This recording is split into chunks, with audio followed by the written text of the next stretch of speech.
இந்த கற்பனை உலகம் மாதிரியே என் நிஜ வாழ்க்கையும் இருந்தா எவ்வளவு நல்லா இருந்திருக்கும்ல.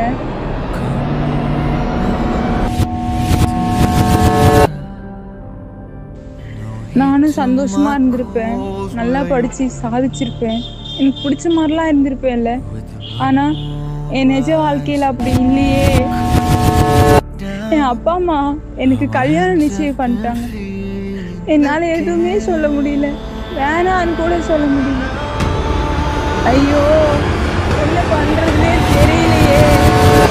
கீழே இருக்கிற பொண்ணுங்களாம் எவ்வளவு சந்தோஷமா இருப்பாங்கல்ல, நல்லா படிப்பாங்க, அவங்களுக்கு பிடிச்ச மாதிரிலாம் இருப்பாங்கல்ல. ஆனா என்னாலதான் அப்படிலாம் இருக்க முடியாது. ஊரை விட்டு போயிடலான்னா கூட அங்க போற வழியிலதான் சொந்தக்காரங்க வேற இருப்பாங்களே.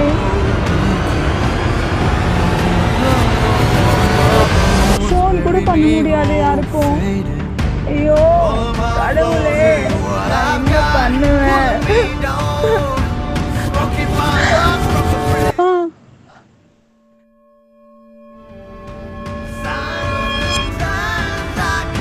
நீங்கெல்லாம் சுதந்திரமான யானையாகும் போல நடக்கக்கூடிய உரிமை வேணும். உங்களை காப்பாற்றிக்க உங்களுக்கு சக்தி வேணும். இன்னொருத்தன் வீட்டில் போட்டு பூட்டது போல அடிமைத்தனம் வேற இல்லை. ஆம்பளைக்கு என்ன கேடு, அவன் எப்படியோ போறான், அதை பற்றி நமக்கு என்ன கவலை? ஏன்னா அவனுக்கு ஒண்ணுமே தப்பு இல்லையே. அவன் சோறு தின்னாலும் சரி, வேற எது தின்னாலும் சரி, அதனால ஒன்றும் தப்பு சொல்லிட்டாங்கல்ல. ஆனால் இப்ப அவனை பற்றி நாம கவனிக்க வேண்டியது இல்லை. அவனை திருத்த வேணும்னா நாம துணிய வேணும்.